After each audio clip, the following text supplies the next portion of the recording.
시작합니다. 오늘 새벽 광주의 한 클럽에서 철제 구조물이 무너지는 사고가 발생했습니다. 2명이 숨지고 10명이 다쳤는데 복층 구조의 클럽 2층에 많은 사람이 몰리면서 철제 구조물이 무너져 내린 것으로 전해집니다. 트럼프 대통령이 경제 성장을 이룬 국가들의 WTO 개발도상국 특혜를 못 받게 하라는 지시를 내렸습니다. 중국을 겨냥한 것이지만 한국도 사례로 언급해 개도국 지위에 있는 우리나라에도 압박이 될 것이라는 전망이 나옵니다. 우리 축구 K리그 선발팀과 친선 경기에 나섰던 유벤투스에 비난이 쏟아지고 있습니다. 유벤투스 지각 사태에 이어 출전을 약속했던 호날두는 경기에 뛰지도 않아 논란입니다. 잠시 뒤에 뵙겠습니다.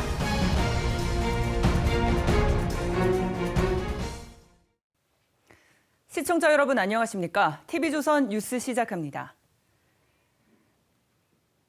오늘 새벽 광주광역시의 한 클럽에서 붕괴 사고가 발생해 2명이 숨지는 등 12명의 사상자가 발생했습니다. 이 부상자 중에는 광주 세계 수영 선수권 대회에 참가한 외국인 선수도 포함됐습니다. 이다솜 기자입니다. 불이 꺼진 클럽 안. 천장에 설치된 철제 구조물이 기울어져 있고 바닥에는 유리 파편이 쏟아져 있습니다. 오늘 새벽 2시 30분쯤 광주 서구 치평동의 한 클럽 복층 구조물이 붕괴됐습니다. 이 사고로 손님 38살 최 모 씨 등 2명이 숨지고 10명이 다쳐 가까운 병원으로 이송됐습니다. 목격자들은 단상 형태의 구조물이 순식간에 무너져 내렸다고 참담했던 상황을 전했습니다. 배수가 안 터지고 무너져 내렸을 때는 딱히 앞을 봐도 무슨 상황인지 몰랐어요. 쾅 이런 소리 하나만 나는데 이게 노랫소리가 크다 보니까. 소방당국은 바닥에서 4m 높이에 설치된 복층 구조물에 한꺼번에 많은 사람들이 몰리면서 사고가 난 것으로 보고 있습니다. 사고 당시 클럽에는 370여 명의 손님이 있었던 것으로 파악됩니다. 광주 세계소형 선수권 대회에 출전 중인 외국 선수들도 있었는데 미국과 호주 국적의 선수 2명이 철과상 등 부상을 입고 병원으로 옮겨졌습니다. 2명이 세계 수영 선수권 관련 선수로 파악이 됐습니다. 다이빙 선수 1명하고 수구 선수 1명이 있습니다. 경찰과 소방당국은 구조물의 불법 증축 여부를 조사하는 등 정확한 사고 경위를 파악 중입니다. TV조선 이다솜입니다. 트럼프 미국 대통령이 WTO에서 부유한 국가들이 개발도상국 지위로 특혜를 얻고 있다면서 이를 손보겠다고 밝혔습니다. 오는 30일 무역협상 재개를 앞둔 중국을 겨냥한 조치로 보이지만 농업 분야의 개도국 지위를 가진 우리나라도 거론됐습니다. 송지욱 기자입니다. 트럼프 미 대통령이 자신의 트위터에 세계 무역기구 WTO 지위 체계를 손보겠다고 직접 밝혔습니다. 트럼프는 WTO가 경제적으로 부유한 나라에도 개발도상국 지위를 남발해 특혜를 주고 있다며 이를 못하도록 모든 수단을 동원하라고 미 무역대표부에 지시했습니다. 또 90일 내 실질적 진전이 없다면 미국이 이들 국가의 개도국 대우를 일방적으로 중단하겠다고 선언했습니다. 트럼프 대통령은 지시문서에서 개도국 특혜를 받는 대표 국가로 중국을 특정해 불공정 사례를 나열했다고 외신들이 보도했습니다. 오는 30일 재개되는 미중 무역 협상을 앞두고 평소 못마땅하게 생각해오던 WTO의 개도국 우대 체계를 정조준한 겁니다. 검토 대상에는 농업 분야의 개도국 지위를 가진 우리나라도 멕시코, 터키와 함께 거론됐습니다. WTO상 개도국 지위는 자기 선언을 하는 방식으로 결정되며 관세 부과와 보조금 지급 등의 혜택을 받습니다. 한편 트럼프 대통령의 관세 위협에 시달려온 과테말라는 결국 중미 이민자들을 더 많이 수용하겠다는 협정을 미국과 체결했습니다. TV조선 송지욱입니다. 북한이 발사한 단거리 미사일에 대해 김정은 위원장이 직접 남한에 대한 엄중한 경고라고 규정했습니다. 미국 비난은 자제하고 우리 당국만 비난해 우리 군의 스텔스 전투기 도입이 반발의 직접적인 계기가 된 것으로 보입니다. 보도에 이정현 기자입니다. 북한이 노동신문에 공개한 사진입니다. 김정은 국무위원장이 지켜보는 가운데 미사일이 화염을 내뿜으며 솟구쳐 오릅니다. 북한 조선중앙통신은 남측에 대한 경고이자 무력 시위라며 우리를 겨냥한 도발이란 점을 분명히 했습니다. 문재인 대통령을 겨냥해선 비위가 거슬려도 경고를 무시하지 말라는 거친 표현을 썼습니다. 평화의 악수를 연출하며 공동선언이나 합의서 같은 문건을 만지작거리고 뒤돌아 앉아서는 최신 공격형 무기 반입과 합동군사 연습 강행과 같은 이상한 짓을 하는 우리 군이 올해까지 10대를 들여오는 것을 시작으로 총 40대 F-35A 스텔스 전투기를 도입하기로 한 데 반감을 드러낸 것으로 보입니다. 북한은 그동안 한미연합훈련 때에도 유독 미군의 B-2 전략 폭격기, F-22 랩터, F-35 등 스텔스기 한반도 전개에 예민한 반응을 보여왔습니다. 북한은 다만 미국을 직접 비난하진 않았습니다. 실무회담을 앞두고 일종의 기사함으로써 체제 보장에 대한 명확한 입장을 갖고 나가는 대미 압박의 메시지가 담겨있는 모습. 북미 실무 협상을 앞두고 주도권을 잃지 않으려는 압박용 도발의 성격도 있다는 분석입니다. TV조선 이정현입니다. 우리 군은 북한 미사일의 비행 거리를 각각 430km와 690km라고 밝혔었죠. 하지만 두 발 모두 600km라고 수정했습니다. 이유가 있었다지만 적의 미사일 비행 거리조차 우방국의 도움을 받아야 되는 우리의 안보 능력에 걱정이 앞섭니다. 박재훈 기자입니다. 합동참모본부는 하루 만에 단거리 탄도미사일 두 발의 비행거리를 600km라고 정정했습니다. 430km와 690km라고 발표한 것과 최대 170km나 차이가 납니다. 군은 우리 레이더가 미사일을 탐지했다면서 다만 상실고도 때문에 추정거리가 달라졌다고 설명했습니다. 레이더는 직선으로 뻗어나가는 반면 지구는 둥글기 때문에 탐지할 수 없는 사각지대가 생기는데 이 구간에서 북한의 미사일이 재상승하면서 탄착 추정 지점이 달라졌다는 말입니다. 군은 두 번째 미사일의 비행거리를 430km라고 했다가 몇 시간 만에 690km로 수정한 바 있습니다. 미국의 군사위성 등을 활용해 수정했지만 이마저도 정확하지 않았습니다. 정확한 사거리를 우리가 판단하지 못했다라는 것은 전시에 그만큼 북한의 미사일에 대한 요격 능력이 떨어지는 것입니다. 안보에 큰 위협이다. 이번 미사일을 호도반도가 아닌 군사분계선 근처에서 남쪽을 향해 쐈을 경우 제주도는 물론 일본 후방의 미군 기지까지 사정권에 들어갑니다. 최종 비행거리 산출에는 동해상에서 북한 미사일 동향을 주시해온 일본이 한일 군사정보협정에 따라 제공한 정보도 참고가 됐습니다. TV조선 박재훈입니다. 러시아 영공 침범과 북한 미사일 도발 등 안보 우려가 고조되자 자유한국당과 바른미래당 두 야당이 안보 국회 소집을 요구했습니다. 더불어민주당은 추경안이 처리돼야 국회를 열 수 있다고 맞섰습니다. 보도에 황정민 기자입니다.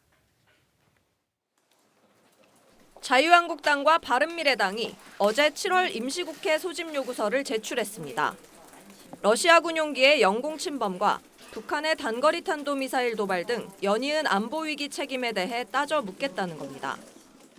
지금 매우 엄중한 안보 현실입니다. 그럼에도 불구하고 이 무능하고 무책임한 정부와 여당은 이 부분에 대해서 은폐하기에 바쁩니다. 앞서 국회 정상화 조건으로 요구했던 정경두 국방장관 해임 건의안 표결과 북한 목선 국정조사 요구는 보류하겠다고 한 발 물러섰습니다. 정경두 장관 해임 건의안과 관련해서는 일단 잠시 보류하고 국회가 제 역할을 할 수 있는 길을 마련하기 위한 의지를 담고 있습니다. 더불어민주당은 추가 경정 예산안과 일본 수출 규제철의 촉구 결의안 처리를 약속하면 야당의 요구를 검토해볼 수 있다는 입장입니다. 추경 처리와 일본에 대한 결의안 이것이 같이 처리되어야 한다라고 하는 입장이고요. 주말 사이 여야 3당의 물밑 협상 결과에 따라 다음 주 국회 정상화 여부가 결정될 전망입니다. TV조선 황정민입니다. 네, 정치권 소식 살펴봅니다. 이현종 문화일보 논설위원 나오셨습니다. 안녕하십니까? 네, 안녕하세요. 네, 군 당국이 북한의 탄도미사일 비행 거리를 다시 바꿔서 발표를 했습니다. 이거 수정하게 된 이유가 뭐라고 하나요? 총 3차례에 걸친 일단 변경이 있었습니다. 처음에 미사일이 발사됐을 때는 두 미사일 다 400여 킬로미터 정도 비행거리가 있었다고 이야기를 했다가 두 번째로는 한 발은 430킬로, 그다음에 두 번째 발은 690km 이렇게 이야기를 했죠. 예. 그러다가 어제는 합참에서 다시 정정을 했습니다. 둘 다 600km가 넘었다라고 이야기를 한 것이죠. 어떤 면에서 보면 우리가 이 600km 되는 이런 그 비결이 가진 것들을 탐지할 수 없는 기술적인 한계가 있습니다. 예. 지금 레이더의 어떤 보유 상황이라든지 또 이게 이제 동해 쪽으로 쐈기 때문에 사실 우리 쪽으로 온 것 같은 경우는 뭐 충분히 탐지할 수 있습니다만은 현재 우리가 가지고 있는 기술적으로는 그쪽까지는 탐지할 수 없는 한계는 있는 것이죠. 그러나 아쉬운 점은 뭐냐 하면 사실은 이 북한의 미사일 발사는 이미 며칠 전부터 우리 정보당국이 포착하고 있었던 것입니다. 예. 자, 그럼에도 불구하고 이지스함이라든지 이런 걸 이용을 해서 실제 포착을 못했다는 거는 상당히 문제가 되겠죠. 예. 또 하나는 특히 이제 이 정보를 누구한테 받았느냐, 결국은 일본과 미국으로부터 받을 수밖에 없다는 거. 예. 특히 이제 일본 같은 경우는 이제 우리가 지소미아, 즉 한일 정보 교류 협정이 체결돼 있지 않습니까? 1년마다 이제 갱신되는데요. 최근에 여권에서는 이걸 폐기해야 된다는 뭐 주장도 있는데 결국 여기에 의존해서 우리가 정확한 사거리를 파악을 했다는 거거든요. 예. 근데 문제는 사거리 문제가 아니라 결국 이 사거리뿐만 아니라 실제 이 비행 자체가 굉장히 불규칙하게 진행이 된다는 거거든요. 즉 우리가 가지고 있는 패트리어트라든지 그다음에 사드라든지 이런 걸로 막기가 어렵다는 것이죠. 예. 사실 그게 이번에 이제 증명이 됐기 때문에 우리의 요격 시스템으로는 현재 북한에서 세거리 실험 발사 성공한 이 미사일을 우리가 막기 어렵다. 이것이 가장 큰 우리의 안보의 위협이라고 할 수가 있겠습니다. 예. 또 북한은 이번 도발에 대해서 남조선 당국자에 대한 경고다 이렇게 엄포를 놨습니다. 네. 이게 북미 실무 협상을 앞두고 그냥 단순한 압박용이라고 봐야 될지 우리 청와대는 아직 정부 입장도 내놓지 않고 있거든요. 일단 지금 문재인 정부 들어서 세 차례에 걸친 남북 정상회담이 있었고 예. 정의용 특사가 이제 2018년 3월에 방문했지 않습니까? 예. 당시에 정의용 특사가 방문했을 때 김정은 위원장과 합의한 사항이 결국 미사일 도발하지 않겠다는 사항들을 합의를 했죠. 그리고 이제 4.27 그다음에 9.19 군사 합의를 통해서 양국 간의 적대 행위를 하지 않겠다. 예. 그리고 특히 이제 정상회담에서 우리 문재인 대통령을 만난 김정은 위원장은 아침에 NSC 열지 않도록 해주겠다라고까지 약속을 했습니다.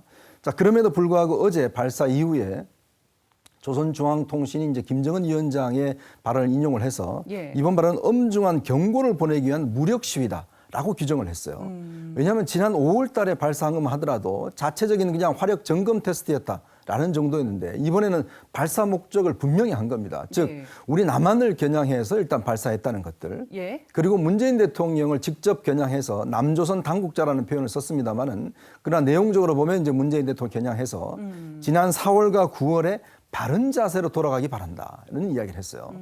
굉장히 좀 모욕적인 이야기입니다. 예. 바른 자세라는 게 과연 무엇인지 어떤 면에서 보면 그동안 우리가 김정은 위원장과 문재인 대통령한테 약속했던 모든 부분들을 어제 발사를 통해서 저는 어겼다고 봅니다. 자, 그러면 이거에 대한 응당한 우리의 조치가 필요할 텐데 예. 우리 정부는 이것에 대해서 아무런 이야기를 현재 하지 않고 있는 상황이죠. 그렇다고 한다면 어제 발사는 그동안 진행되어 왔던 남북 관계의 상당히 중요한 변화의 분기점이다. 저는 그렇게 평가를 하고 싶습니다. 그러면 어떻게 우리 정부 입장에서는 좀 대응을 해줘야 될까요? 결국은 이 지금 북한의 어떤 면에서 보면 뭐 제가 표현한 핵갑지라고 이야기를 하는데 예. 결국은 우리 남한 정부에 대한 우리 정부에 대한 협박을 굉장히 공공히 하고 있지 않습니까? 그렇지만 우리는 지금 쌀 5만 톤을 준다고 그랬는데도 받지 않겠다고 그러고 예. 우리의 협상제도 지금 거절하고 있는 상황입니다. 자, 그렇다면 이제 북한에 대해서 그동안 우리가 취해왔던 즉 남북 협상을 위해서 모든 것들을 좀 잠재우고 어떤 면에서 보면 좀 북한을 자극시키지 않겠다는 전략 이게 과연 효용성이 있는가를 한번 다시 봐야 된다는 것이거든요. 즉 우리가 어떤 면에서 보면 우리 안보를 위해서는 우리가 해야 될 조치는 충분히 해야 된다. 예. 그러면서 본다면 한미 합동군사 훈련이라든지 그다음에 우리의 어떤 전략 자산에 대한 어떤 그 갖추는 거라든지 이런 예. 부분에 대해서 우리가 분명히 우리의 국가 안보를 위해서 할 부분들을 하고 그다음에 협상할 부분을 협상해야 되는 저는 그런 자세가 필요하지 않나 싶습니다. 예. 이런 가운데 트럼프 대통령이 우리나라 등 그러니까 개도국 혜택 중단을 지시를 했다 이렇게 이야기를 하고 있거든요. 네. 그 중국을 겨냥한 거라고는 하지만 우리나라 입장에서는 압박이 될 수도 있지 않겠습니까? 그렇죠. 지금 일단 일본이 가기를 통해서 한 8월 2일쯤에 일단 백색 국가 지정을 철회하겠다는 거 아니겠습니까? 예. 그렇게 되면 우리나라에 한 1,000여 개 넘는 일단 공산품에 대한 일단 수입 자체가 굉장히 어려워질 겁니다. 예. 자, 근데 이번에 지금 트럼프 대통령이 어제 이 WTO에 우리가 이제 농업 같은 경우는 이제 WTO에서 개도국 지위가 돼 있거든요. 예. 그래서 우리가 다양한 형태의 농업 보조금을 지금 지급을 하고 있습니다. 그래서 농업 경쟁력 강화를 위해서 지급을 하고 있는데 문제는 이렇게 만약에 중국을 WTO에서 이제 개도국에서 제외를 하는 것 더불어서 우리 한국도 농업 개도국 지위를 철회를 한다고 한다면 지금 일본으로부터는 이제 공업 부분, 그다음에 미국의 WTO 부분에서는 농업 부분, 상당히 전방위적인 이제 우리의 어떤 지위, 어떤 혜택 자체가 없어지는 게 아닌가. 이렇게 될 경우에 과연 우리가 농업과 공업 분야에서 경쟁력 확보, 이게 가장 시급한 문제가 될 것 같아요. 그렇다고 한다면 우리가 믿었던 동맹국, 즉 미국과 일본으로부터의 어떤 경제적인 압박, 이거 자체는 우리 안보와 더불어서 상당한 위협이 될 거라는 생각이 듭니다. 일본 말씀해 주신 것처럼 백색 국가에서 우리나라를 제외하는 법안을 이제 곧 상정할 걸로 보이는데 일본과의 지금 문제도 굉장히 복잡하고 또 오래 지속되고 있잖아요. 이 일본과의 관계는 또 어떻게 풀어야 될까요? 결국 이제 수출 무역 관리령에서 이제 우리나라를 제외하게 되면 결국 현실적으로 이제 각 모든 부품들, 제품들에 대해서 일단 일본 정부의 허가를 받아야 되는 것이죠. 자, 그렇게 될 경우에 우리가 납기기를 맞출 수 있는 것인지 또 제대로 이제 소재를 공급받을 수 있는 것인지 여러 가지 이제 우리 산업 전반에 걸쳐 문제가 나올 겁니다. 지금 이제 수출 기제품 3가지 같은 경우는 주로 이제 반도체에 한정돼 있었잖아요. 근데 지금 이제 이 새로운 어떤 백색 국가를 제외한다고 하면 우리의 자동차라든지 수소 경제라든지 뭐 전 분야에 걸쳐서 영향을 미칠 수밖에 없어요. 자, 그러면 어떤 면에서 보면 저는 정부의 좀 발빠른 대응이 필요하지 않겠는가. 물론 우리가 뭐 경쟁력인 산업을 키운다라고 이야기를 하지만 이건 뭐 단시간 내에 이루어질 수 있는 게 아니거든요. 결국 현재 뭐 일본의 저런 조치를 최대한 유예시키거나 아니면 어떤 일본과 근본적인 협상을 하는 저는 그런 자세가 필요하다고 봅니다. 즉 이 문제는 결국 아베 총리도 이야기했지만 우리가 강제징용 배상 판결과 관련된 문제. 우리는 어떤 면에서 보면 이 대법원 판결은 우리가 바꿀 수는 없죠. 그러나 이 판결에 대한 외교적인 어떤 우리가 조치들 또 우리가 국내적인 조치들은 취할 수 있는 거거든요. 그렇다면 그 문제와 관련된 협상을 좀 더 본격화할 필요가 있다. 최근에 이낙연 국무총리가 이제 협상과 관련된 이야기를 했습니다만은 빠른 시일 안에 이제 어떤 일본과의 어떤 그 물밑 협상을 통한 특사 파견이라든지 그런 걸 통해서 최대한 일본의 조치를 좀 늦춘다거나 그다음에 유예시키는 방향으로 해서 하여튼 산업계의 당장의 파급 효과는 피해되지 않겠는가 그런 생각이 듭니다.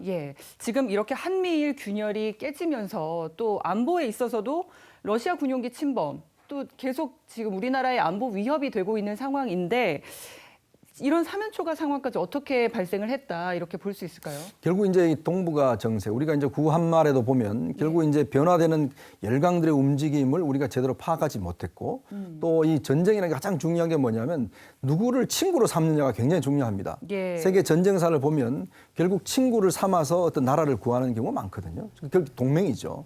우리가 6.25 전쟁 같은 경우도 한미동맹이 없었다라면 이미 우리가 존재하지 않겠죠. 마찬가지로 우리의 가장 중요한 무기는 바로 한미일 삼각 안보 체제입니다. 즉 러시아와 중국, 북한이 가장 두려워하는 게 바로 이 삼각 안보 체제거든요. 지난 2017년도에 동해상에 항모가 3대가 떴습니다. 자, 그랬을 때 과연 러시아와 중국이 여기 얼씬거릴 수 있겠습니까? 도저히 그렇게 하지 못하거든요. 한미 군사 훈련이 제대로 정기적으로 이루어진다라면 러시아나 중국이 과연 영공을 침범할 수 있겠습니까? 저는 그렇게 못한다고 보거든요. 이게 이제 안 되니까 결국 이 틈새를 러시아와 중국과 북한이 삐지고 들어오는 것이거든요. 그러기 위해서는 결국은 우리가 한미일 군사체제, 한미일 안보체제를 확고히 하는 방법밖에 없다. 그런 생각이 듭니다. 알겠습니다. 오늘 말씀은 여기까지 듣겠습니다. 고맙습니다. 밤사이 막바지 장맛비가 내렸다가 그쳤다를 반복한 가운데 교통사고가 잇따라 일어났습니다. 골목길을 나오던 승용차와 부딪힌 택시가 인도를 덮쳐 한 명이 숨졌고 이 아파트 관리소를 들이받은 택시도 있었습니다. 밤사이 사건 사고 소식을 윤수영 기자가 전합니다. 앞부분이 심하게 훼손된 택시 한 대가 인도 위로 올라와 있습니다. 소방대원과 경찰들이 가림막과 폴리스 라인을 설치합니다. 어젯밤 10시 40분쯤 서울 서초구 교대역 근처에서 직진을 하려던 택시가 골목길을 나오던 승용차와 충돌하는 사고가 발생했습니다. 택시는 건널목 옆 인도를 덮쳤고 빈 택시를 기다리던 일행 2명을 쳤습니다. 도로 3차로 끝 지점에 나와서 택시를 잡는 일행 2명 중에 1명을 충격해가지고 밀고 끌고서 피해자와 함께 10여 미터를 미끄러진 택시는 이곳 간판과 충돌한 뒤 멈췄습니다. 이 사고로 46살 남성 A씨가 그 자리에서 숨졌고 다른 일행 1명은 다쳐 병원으로 옮겨졌습니다. 듣고 난 다음에 편의점에서 뭘 사러 왔는데 사람들이 많이 모여있길래 와서 봤더니 그런 상황이. 경찰은 택시기사 등을 상대로 정확한 사고 경위를 조사하고 있습니다. 교대역 사고가 난 지 1시간 뒤인 어젯밤 11시 20분쯤에는 서울 암사동에서 택시가 아파트 단지 관리사무소를 들이받았습니다.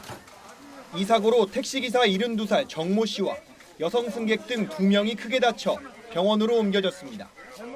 경찰은 급발진이 의심된다는 목격자 진술 등을 토대로 사고 원인을 조사하고 있습니다. TV조선 윤수영입니다.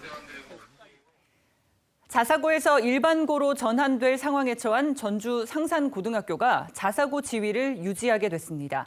교육부가 전북교육청의 자사고 취소 결정에 부동의를 했기 때문인데요. 사회적 배려자 선발 평가에서 재량권을 남용한 것이 문제가 됐습니다. 정은혜 기자입니다. 지난 2002년 자립형 사립고가 된 전북 상산고. 2008년에서 2009년에 지정된 자율형 사립고들과는 달리 기초생활 수급자 가구 학생 등 사회적 배려자들을 일정 비율 이상 뽑아야 하는 법적인 의무가 없습니다.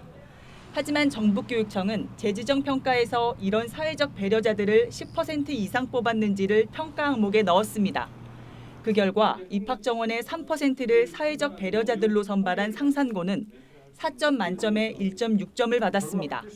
상산고는 커트라인 80점에서 불과 0.39점이 모자라 탈락했습니다.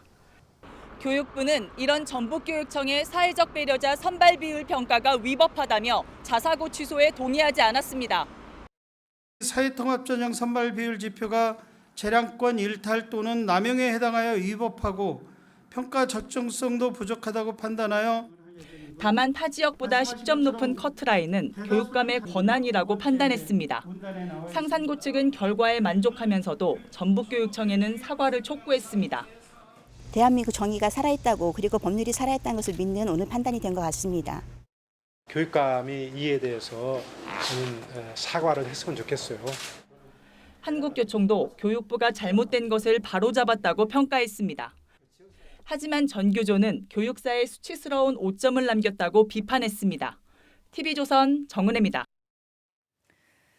부산시장 부인이 시 관용차를 타고 미술관 등을 사적으로 찾은 것이 알려져 논란입니다. 부산시는 공식 행사를 마친 뒤 잠시 들른 것이라고 해명했습니다. 보도에 하동원 기자입니다. 부산시립미술관입니다. 오고돈 부산시장의 부인인 심상혜 여사는 지난달 3일 이곳 미술관을 찾은 것으로 알려졌습니다. 미술관 측은 당시 정기 휴관일이었지만 해외 손님과 작가 등을 위해 일부 전시장을 개방한 상태였다고 설명했습니다. 심 여사는 해운대구에서 공식 회의를 마친 뒤 미술관으로 왔는데 이때 부산시 관용차를 이용한 것으로 알려졌습니다. 심 여사는 지난 5일에도 관용차를 타고 한 상가 건물을 찾은 것으로 드러났습니다. 개인적인 일정이었지만 부산시청 소속 운전기사가 관용차를 몰았고 6급 공무원이 동행했습니다. 지난 2016년 행정자치부가 마련한 지침에는 단체장 배우자는 사적으로 관용차를 이용할 수 없다는 내용이 담겨 있습니다. 또 공용차량 관리 규정과 공무원 복무 규정에도 유사한 내용이 포함되어 있습니다. 부산시는 상가 건물과 미술관 모두 심 여사가 공식 행사를 마치고 잠시 들른 것이라고 해명했습니다. 굳이 그게 사적이다 이렇게 막 얘기하면 어쩔 수 없지만 우리 입장에서는 공적으로 갔다가 잠깐 들린 건데. 자유한국당 부산시당은 어제 성명서를 통해 부산시가 정부의 지침과 규정을 어겼다고 비판했습니다. TV조선 하동훈입니다. 뉴스를 마칩니다. 시청해주신 여러분 고맙습니다.